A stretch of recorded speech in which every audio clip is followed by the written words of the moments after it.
got more people that are going to be funneling in the next couple of minutes, but we will kick things off here. Just like last week, we're going to start off with a little bit of positive focus. So we're going to talk about just one thing in the last week that was a win, whether it's personal, professional, alien, you get to pick, just anything that was a win for you. For me, my win is recovering from a mistake quickly. So I accidentally, because I'm super technologically savvy, switched the domain of my website. When I was making some edits to my website, I accidentally switched it to another domain that I own, and all my links weren't working. So I was getting messages from people like, hey, your normal links, they're all broken. And I was like, oh no. So I spent 10 minutes on Sunday night on a date with my husband, getting my domain back up and running so that my links were working. And I was proud of myself that one, I knew where the problem probably was, and two, I could fix it from my cell phone. Technology's come a long way, guys, where we can do almost everything from your cell phone. I don't know about you, but when I'm selling, there's nothing I can't do from my phone. I can set a contract from my phone. I can use Salesforce or HubSpot from my phone, send emails, respond to Slack. It's incredible. Life is so remote now. Passing it forward to Mark. Let's see. I am trying to recover from a mishap with an account that we're managing, and we're trying to leverage a couple of different technology partners, trying to follow up on that, but at least communicating with the client what their needs are and trying to figure out what the solutions are going to be and being able to pivot or move around and be flexible. So more to come on that.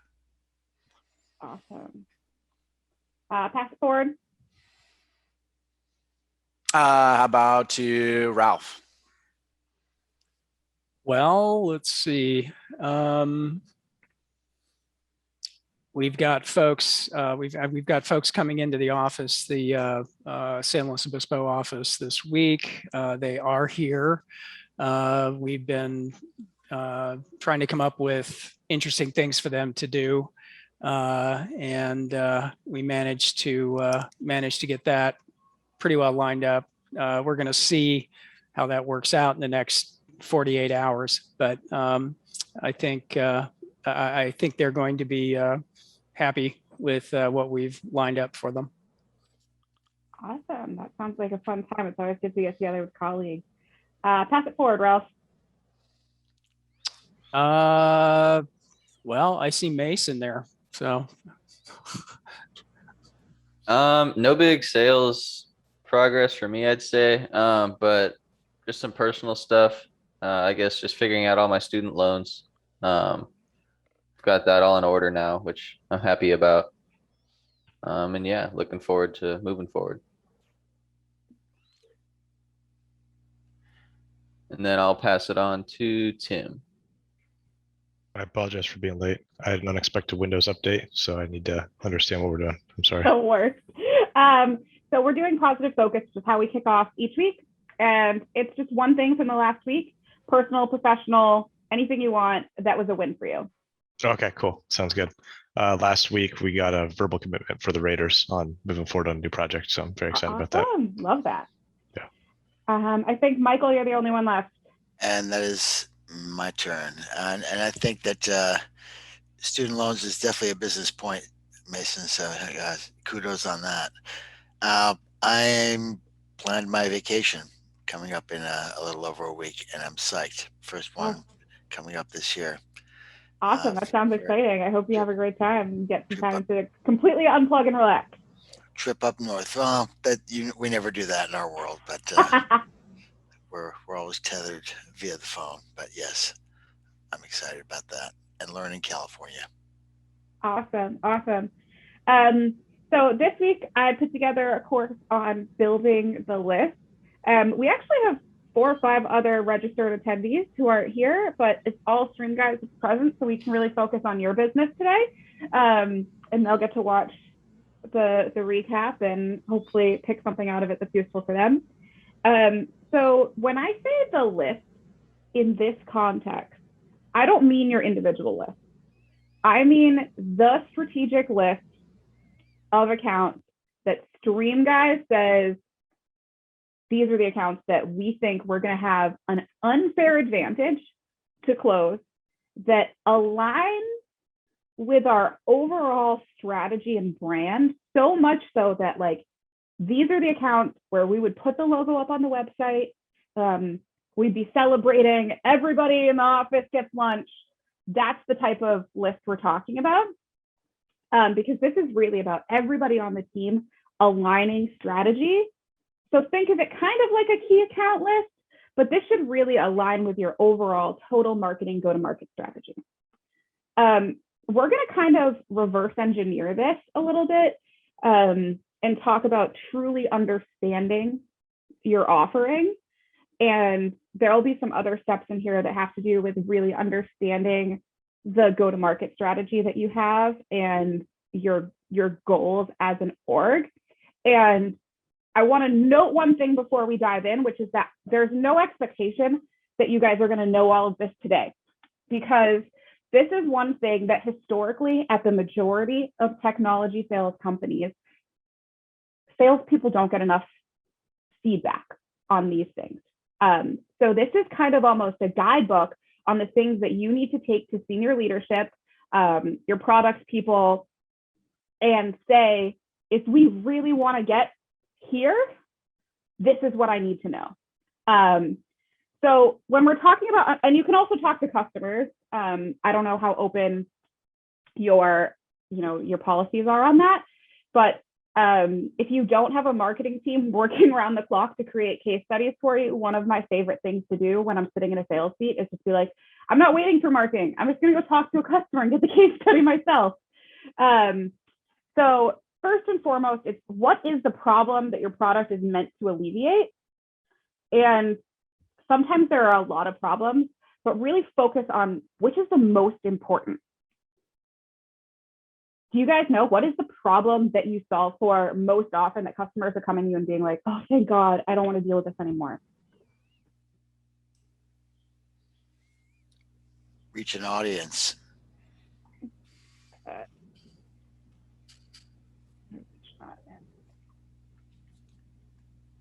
And presumably that audience was hard to reach before. Well, assist in that, and in just piggybacking off what Tim just referenced with the Raiders, furthering the reach of theirs via another media. Based on my understanding of StreamGuide's products, there's also some interactivity, like making live video really live and interactive. Slash engagement, right? Because today it's not enough to just watch videos anymore. We want to interact with them. We want to engage. Is there something about your product that's causing you to lose deals historically? Is there something that like you get kind of far in the sales process, but when this one thing comes up, all of a sudden you're getting ghosted or you're getting a response that's like, actually, we found a better solution? Where are you losing your deals? I think there's two places. I think UI and like the flash and shine is one thing that we get dogged on a little bit, and then also that kind of ties into reporting, which has really been lacking on the UI and shine, and then also that StreamGuys doesn't own our own ad insertion technology. We sell to the companies that are also competitors of ours, so that puts clients in a situation where they could potentially buy those things directly from those vendors. When we say reporting, do you mean that you don't have a good like analytic view, or do you mean that the API isn't available for them to create their own reports too? Both. Just wanted to make sure what I wrote down was true before I made an assumption. Absolutely. And on the other side, what specifically is helping you to close difficult leads? Where are you winning deals that otherwise maybe you couldn't have won? In my opinion, flexibility, being able to piece together various features or solutions that other vendors can't do, and our excellent reputation for support. 24/7, 365. Is that live? Yes. Yeah, that's the way to do it. Talk to a real human being any hour of the day. I'm sold. That's one of my angles is say, call at 3 a.m., please. Yes, Try no, this. I mean, that's for so many customers, things break. And in your process, being honest about the fact that things break, no matter what, like at some point, somebody is going to fat finger something, whether it's on their side or yours. They want to be able to call and talk to a human being any hour of the day. And that person needs to be able to wake up the smartest person on your team. So here's one, and this is one that I have historically struggled with so much because I've been in B2B tech for like 12, 15 years now. And that is, could you explain your product to your grandparents or a young child? If you didn't have it right in front of you and you couldn't show it to them, what words would you use to describe the value of what you do to someone who like does not have a point of reference? Good generic tagline we use here is we are the the broadcast or the internet tower. Pardon me, the broadcast tower of the internet for our clients. It's like, and that's an older tagline, but for older people, they think of. Do you think your grandpa knows what a broadcast tower is? Yeah, definitely ham radio and radios in general, Like, like your from that grandpa does. generation. My Yeah. grandpa's probably like, what's that? Nope, that's good. And what about somebody who's like just really young? If you were explaining it to like a 4-year-old.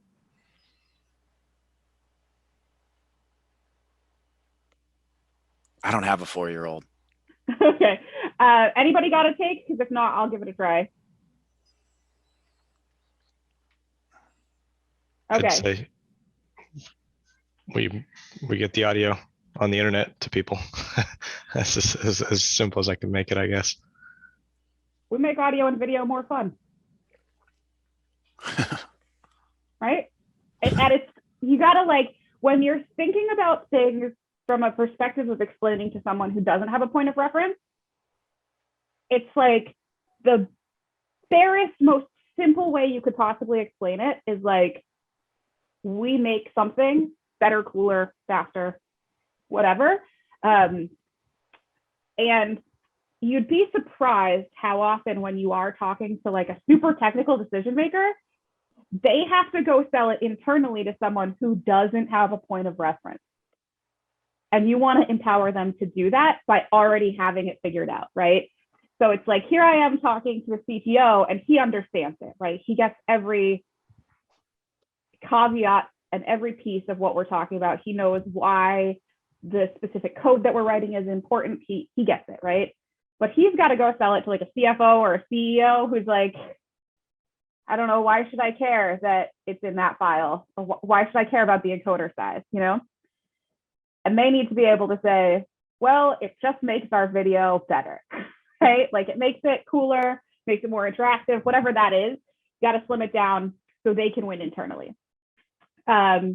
What would your top customers say is the most frustrating part of your product or service? If they were giving you product feedback, what would they be like, could be improved?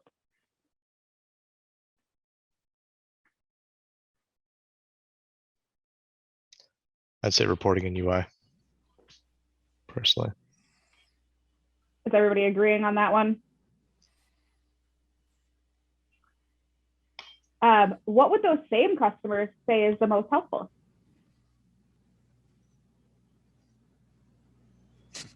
Our willingness to try and improve upon those things. Yeah. Yep. Flexibility and support.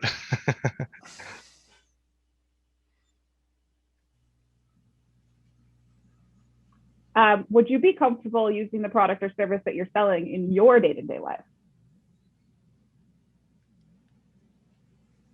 If I was a broadcaster, yes. Basically, if you had a need for it. Yeah, exactly. Okay, so these questions, when you add them together, is your unique service offering.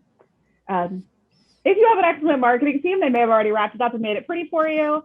Having interacted with stream guys with marketing content, I would hazard a guess that you guys do not have certified versions of this.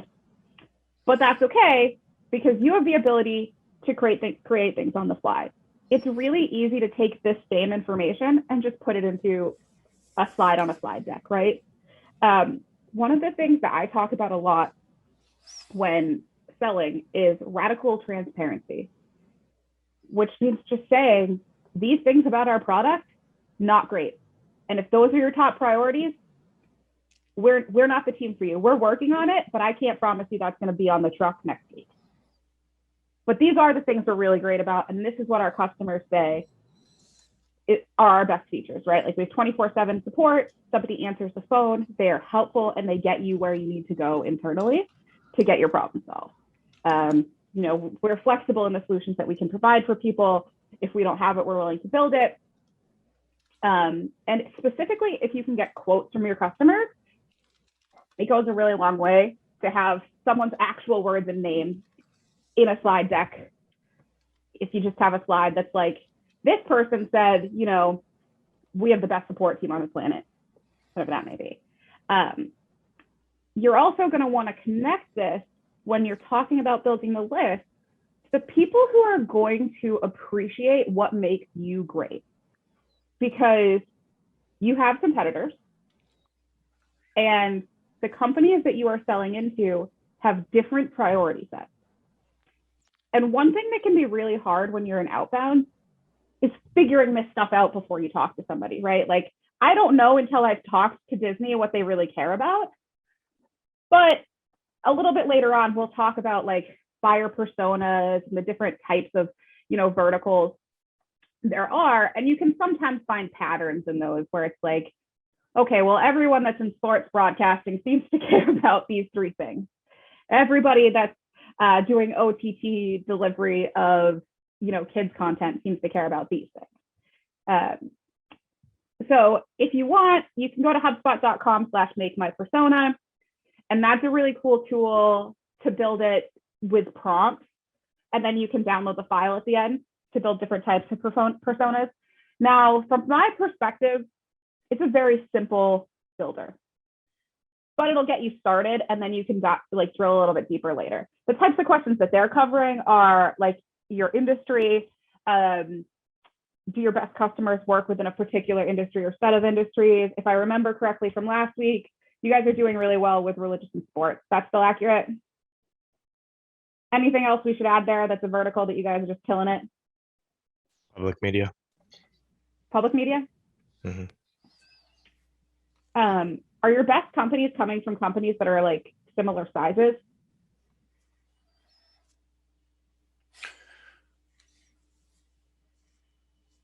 Enterprise, small business, mid-market, or are they all over the place?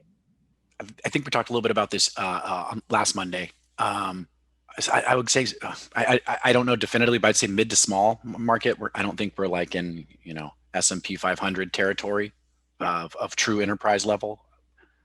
We do call our biggest clients enterprise level clients, but I don't, they're not Fortune 500. They're not Fortune 500. Correct. Gotcha. Okay.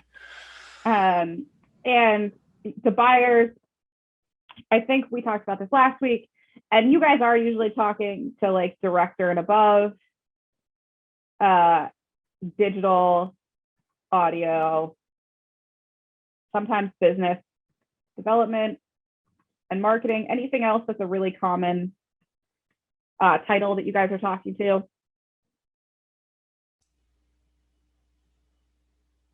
Engineering or operations sometimes.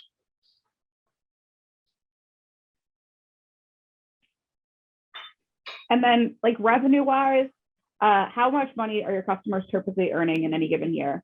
And is there like a threshold that you'd really prefer your customers be past because those ends up being your best customers? It's a good question. I haven't done much research on how much money our customers make. Likewise. Yeah. All right, so here's your assignment. Take a look at your CRM. And I would just hone like top 10 customers and look for similarities, right? Like if you have 10 customers that are really good, what do they have in common? Mm-hmm. So then diving a little bit deeper is, what are their most substantial challenges and pain points? What issue do they use your product or service to solve? And are there multiple pain points they experience? And which ones can you solve for?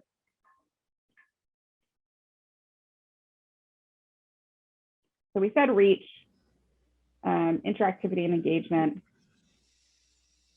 Anything else you guys are solving for? People are coming to you with headaches. You give them Tylenol. I think we do get a lot of folks coming to us for analytics, honestly. I mean, you know, there are obvious gaps possibly that we have, but at least in my case, I am getting a lot of folks that are not happy with what they're seeing now. They're with some other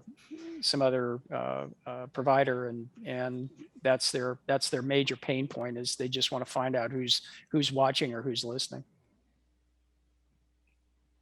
I think Streamguys too is a managed hosting service provider. So what people come to us is to manage their the service stack, the tool sets that they need. And then again, it's just a huge service that we provide in the management of that. And that's that 24/7 we fall back to, 365. Yeah. So from like a marketing and SDR perspective, if I'm reaching out to new people, I'm definitely going to heavily talk about outsourcing the work, right? You're busy. You don't want to be worried about this stuff. You give it to us and you don't have to worry about it anymore. We're going to manage it for you. Because these levels of decision makers, that's probably what they care about, right? Like, I don't want to be looking to see what's wrong with my tech stack at 3 a.m. I want to sleep, and I want to know that whoever I hand this to, they've got it. No more open book for me. I've closed it. That belongs to somebody else now. Key success metrics and goals, which is just like, how are they measuring success?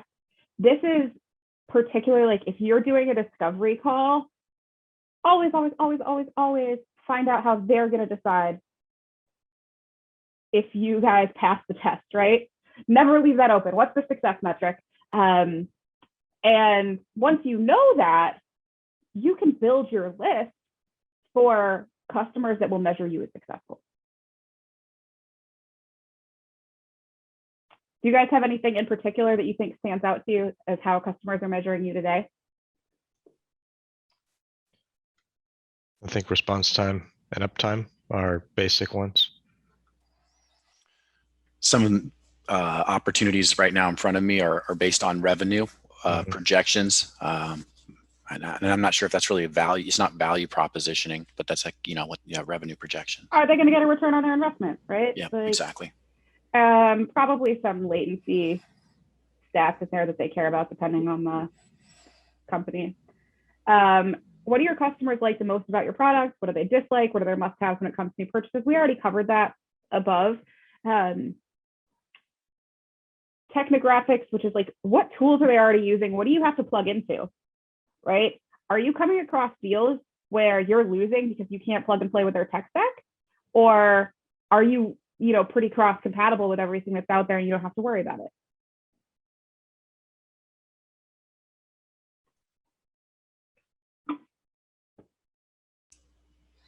A couple of our enterprise, our biggest wins have been because our technology, we've been able to actually develop, customize the framework of it. Whether that's API integrations or other said types of things, our development team and engineers.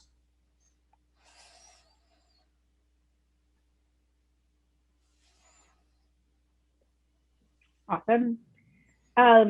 Engagement partialities.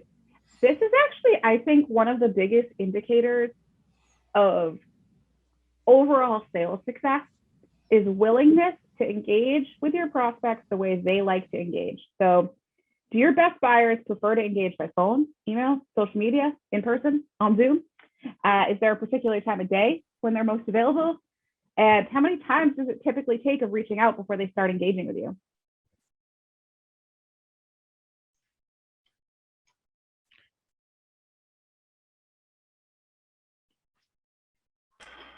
Now, I know for Catchfly, email was up there. Is that true for you guys too? Your customers would kind of rather just have a couple emails back and forth, or are they super excited to jump on a Zoom with you? Depends on the customer. I think we have some that prefer both. I don't think anyone prefers social media, from what I could tell. You know what? Surprising is that it really depends on where they are in the sales cycle. Like, I don't think anybody, once they know you, is like, yes, please message me on LinkedIn. But in terms of initial engagement, social media can be really good for getting somebody to just respond. Yeah, 4-year-old that makes sense. pitch. It's fun. Let's connect. Yeah, exactly. It's exactly like that. It's a psychology trick, basically. It's just like, I'm DMing you. That's way cooler than sending you an email or calling you. So your preferences for outreach vary. So one thing that definitely can impact this is where your buyers sit.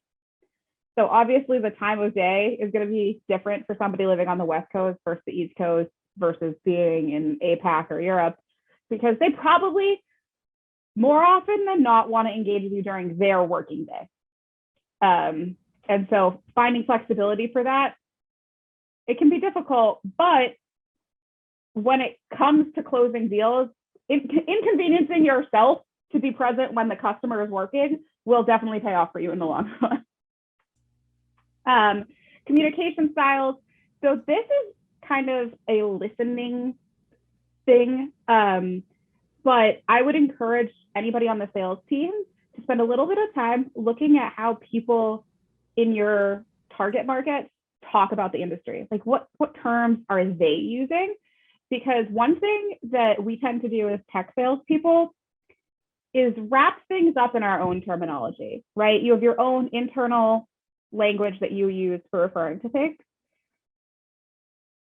That matters not to your customers. They don't care what you call your products, your features, your services. They care what it means for them. So learning to talk to them in their own language is super important. Otherwise, you're going to be explaining a lot. And that's kind of a waste of a sales call. And then keep going deeper. I'm going to kind of fly through this because I think you probably need to spend some time thinking about it more than answering it right now, which is, what are their key motivations and buying triggers? Like, there are different types of buyers out there. People who impulse buy, probably not for their tech stack, but who knows? People who are big time researchers, they don't really want to talk to salespeople. They just want you to send the documentation. You've got people who buy from people, emotional buyers who want to buy from somebody that they like. People who are solution buyers, they're really looking to understand how you're solving their problem. So understanding what's motivating your buyers will really impact where you have opportunities in a list. Customer lifetime value. One thing that can be a productivity killer on sales teams is going after low value customers with the same amount of effort as you go out after high value customers, right? So really understanding the difference between like what, say, a Disney is worth to you versus what, you know, like XYZ broadcasting that has one channel in Alaska is worth to you, right? And seeing how all these different KPIs and metrics funnel in to customer lifetime value so you can prioritize your list. And then referral potential. So referral potential impacts customer lifetime value, but it doesn't go in the same slot, right? You've got what somebody's willing to pay you, but then there's this extra layer of all the other people they could convince to pay you. And so if you think somebody has massive referral potential, but they're kind of a small customer for you, they might rank higher on your list. You've got product use, which is just like, are they going to buy more things? What could you do to motivate them to buy more? Advocacy, which is like, would they become a brand advocate? Would they be willing to do a press release talking about your partnership? And brand value, which is like adding credibility. We all know there's logos we put on our website that will bring us business purely by just saying, for you guys, probably like NFL is a customer, right? Has that closed deals for you? We're not actually able to use their label or brand on our website. Yeah, But yeah, we definitely reference the heck out, drop that name in every email or every conversation that's in that ecosystem or ethos. Yeah, absolutely. If I were talking to any sports company, I'd be like, hey, the NFL runs on us. So like if we're supporting them, we can support you. And then understanding your company. So when we started, I mentioned my email. Diving into like what leadership is trying to do. So these are some questions that you kind of have to lean hard on your senior leadership, marketing, and product teams for.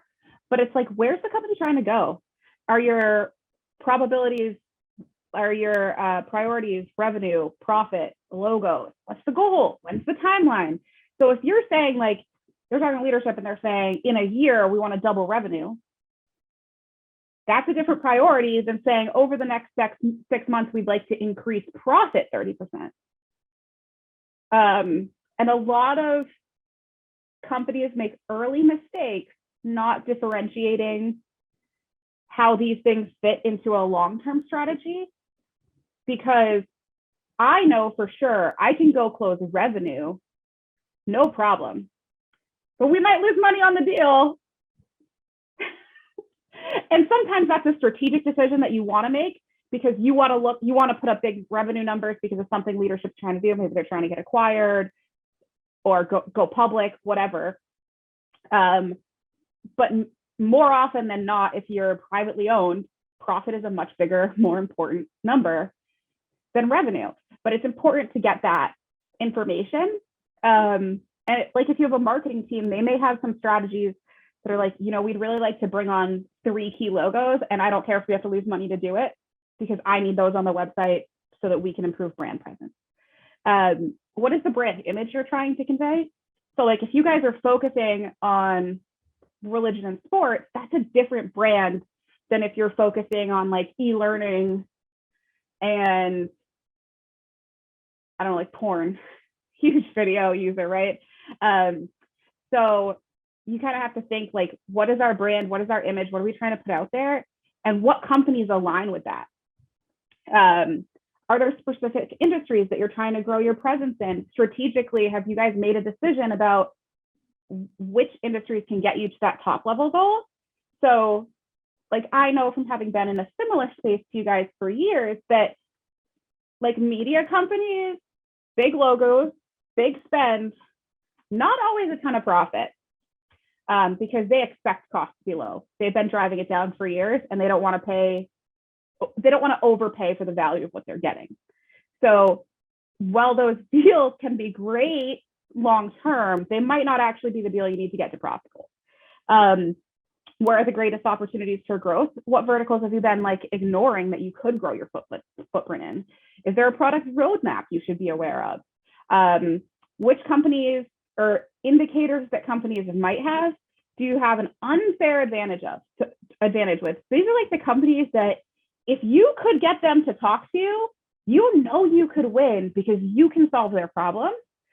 And the best way to kind of solve for this one is just to be following specific keywords in Google News. Are you guys doing that today? Yes. Awesome. So if you're monitoring for things like downtime, like video outage, audio outage, then you'll get notifications when say like somebody's podcast goes down. If their podcast goes down, then you have an opportunity to actually help. That's the unfair advantage. And then step 4 is just organizing your intel and identifying your key players and accounts. So for this, you're going to want a shared document of some sort. I put in here further down the template that I use. You guys are welcome to click into that, make a copy and use it for your own needs, or you can create your own because it really depends on what you're trying to track.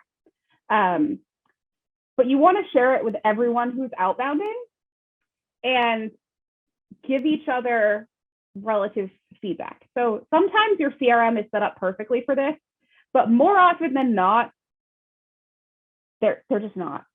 Like you don't have a dedicated CRM person who's making sure that it fits perfectly your sales process. So sometimes this stuff has to live outside of your CRM. I don't know, what are you guys using for a CRM today?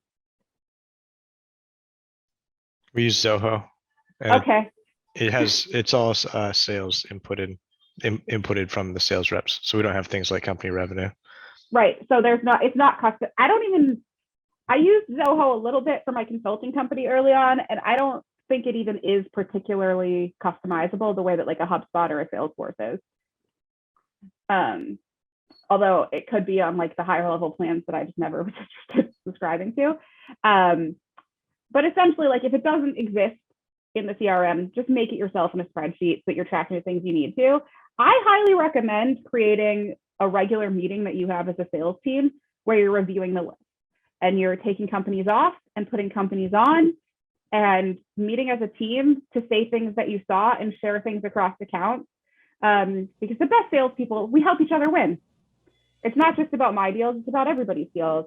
So if I'm talking to one company and I get some intel about another, that needs to go in that spreadsheet for, the person who's going after that account to know.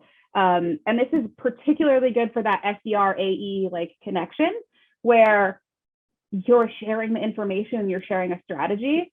I often say that the list is the strategy, right? So these are the companies that you've all sat down together and said, we agree, these are the ones that we have, like, if we close, like, let's say 10% of these, we're doing a great time, doing a great job as a sales team. The other thing that I recommend sit underneath this is that you all individually have your own list of 50 accounts. This is just a tactic that I deploy, especially with SDRs, but any outbound salesperson, where you have a 50 list of your own, and every week you're going to focus on 10. Then the next week you're going to rotate, focus on 10. Next week, rotate and focus on 10, because that creates a natural cadence where every 5 weeks, the companies you're focused on are hearing from you because you're rotating through them. So your follow-up is automatically happening. And each week you're going to take companies off or put companies on based on the feedback they give you. So if somebody's like, screw you, leave me alone, I hate you. Well, maybe I won't call you again. Let's add somebody else into that slot. And then it's really important that your list track more than just like stats. You need to be putting in the motivators, especially as you find them out. If you have like a qualifying or a discovery call and you uncover more information, put that in. As you discover information through your research, put that in. Use everything that you have available to you. I'm not sure exactly what Stream Guy's tech stack looks like, but for sales and marketing, but use it all together to create as big of a picture as you can of the customers that you're looking at. And then here's the bonus, right? And this is something that I did when I was at Cashfly that really helped us not waste our time. So one of the things that when I first came to Cashfly that I noticed was a problem was that we had a lot of inbound leads coming in. I mean, a lot might be a bit much, but we were not doing a good job of recognizing which leads were worth spending time on and which ones from the very beginning we should have just said, we're not the right fit for you. Salespeople's time is valuable. It shouldn't be wasted chasing things down that are never going to happen.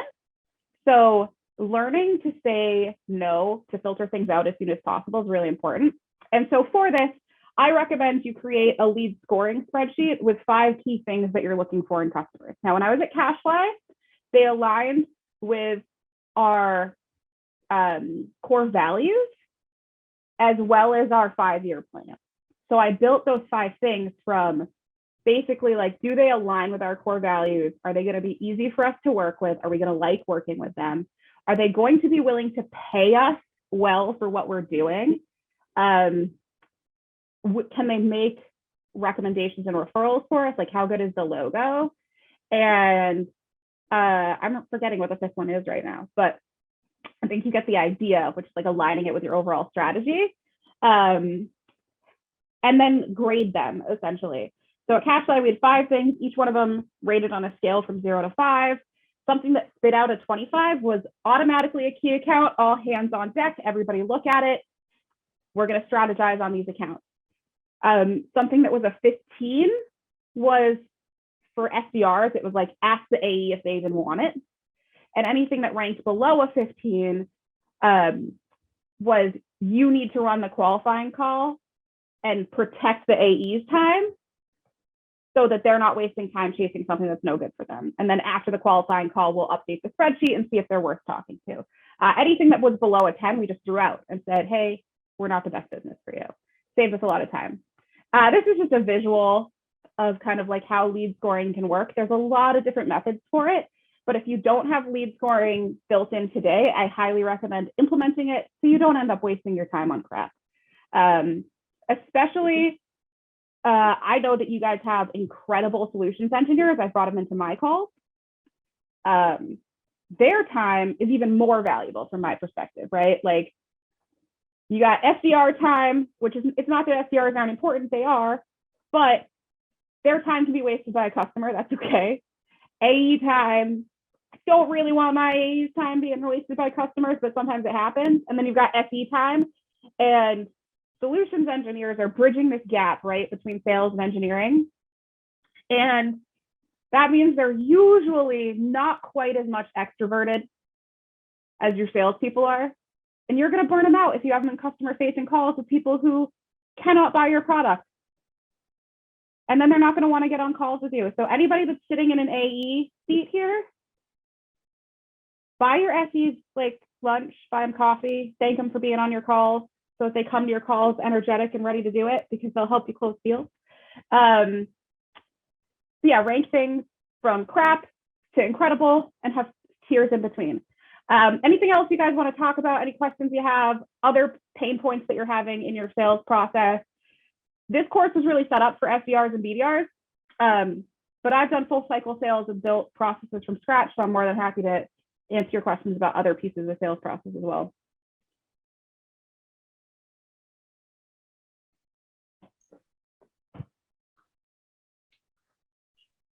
I think this is useful. It's not something I've thought much about before, so I appreciate that. Always my goal. What about deals? Do you have anything you're working on that you specifically have questions about or want help on? Need to think about it. All right, cool. In terms of prioritizing for next week's class, I kind of have 2 things on the bus that we can work about or work on, but would be interested in hearing, because you guys make up, I think, half my class. So you basically have a voting majority here. Is there something in particular you want to be learning about?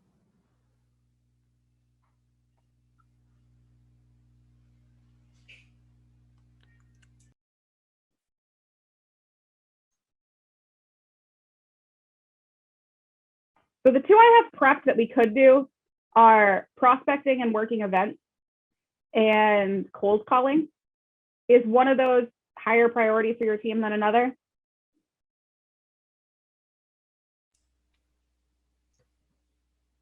I don't know. I think right now they're probably focusing more on like the outbound cold calls. I think that's something that they're really trying to get us to. Gotta pump up those numbers, those are numbers. Yeah, I believe that's something that they're definitely wanting to expand the pool of potential customers. Yep, absolutely. We can do cold calling. This is not my top strength, but I'm really good at coaching on it. Fun anecdotal piece. The first time I had to cold call was actually further in my career than you would expect it to be. And I was working B2B sales at Sprint, and I was working in like a call center in an office. And I'd never done it before. Like, I've been really lucky in my career that for the most part, customers tend to come to me because I've done a good job on social media and building my personal brand. So I kind of just leverage the relationships that I already have. I'm very much a relationship salesperson. But we just moved to Florida. I was kind of turning over a new prospective clientele. And so I've got this like 100-long list of potential customers I'm supposed to call. I literally threw up and had to go home. Had a panic attack, threw up, had to go home. First day cold calling on the sales floor. Day 2, I made 25 calls and set 6 meetings. And by my 3rd week of cold calling, I was setting meetings with about a fourth of the companies I was connecting to. So Wow. it's doable. I hate it. Like I still, to this day, I've been in sales, like I said, B2B tech sales, 15 years, and I still get physically uncomfortable when I have to dial. Like, I'm interrupting their day. It's so rude. You got to do it, man. But you're not. You're actually proposing a solution for them. Yes, I have tried that brain trick many times. My skin just disagrees. And some of it comes from having been on the receiving end of bad sales calls. If you guys experience bad cold calls, you've got them, right? Yeah. So like every time I go to call, I have this whole process I have to put my brain through, which is like, is it going to be, like all these bad ones that I've experienced, or can I really bring value to this person? And so for me, my trick is always like I set a timer and I do 5 minutes of research before each call so that I can have a unique value proposition already ready. Like I know who you are. I know who your company is. I know what problems you're experiencing. Go, here's the pitch. But I have to really hold myself for like 5 minutes and then we're dialing, or I get lost in the rabbit hole and I'm like, like 7 layers deep in a forum reading about their tech stack on some teeny tiny little feature that they do. And I'm like, how did I get here? What have I done? My whole day is gone. I understand that. Yeah, time management is probably one of the hardest skill sets, especially. How many of you are still remote? Hands, you're still remote. All right, so Ralph's in the office. Mark, are you in the office? All right, so 2 of you in the office, 3 of you still remote. When you're remote work in sales, it's like infinite possibilities, right? You could be doing anything. Could be calling, emailing, working through old leads in the CRM. Like, there's no guidance. Just do whatever will close deals. So you have to really structure your day and say, hey, I'm going to spend 20 minutes cold calling. This is the time I'm going to spend sending email blasts. This is the time I'm going to set aside for qualifying and discovery calls. Otherwise, your day just gets away from you. And again, you'll end 7 pages deep on some random forum learning about how they specifically solve for, I don't know, their VoIP phone service. All right, guys, any more questions, comments, concerns? Did you learn something? Raise a hand if you learned something, like in Practical Jokers. You guys watching Practical Jokers? Yes.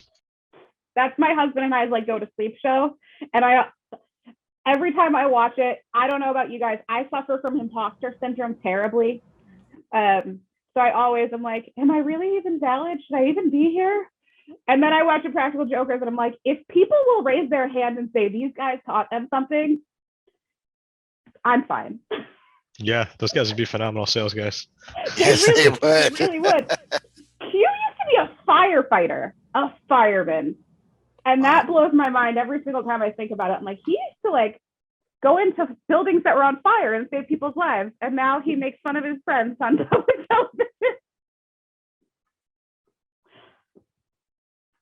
All right, guys, it's been great having you. I look forward to seeing you guys next week. If anything comes up between now and then, you have questions, if there's a deal that you want my insight on, I'm here, I'm available. Let me know.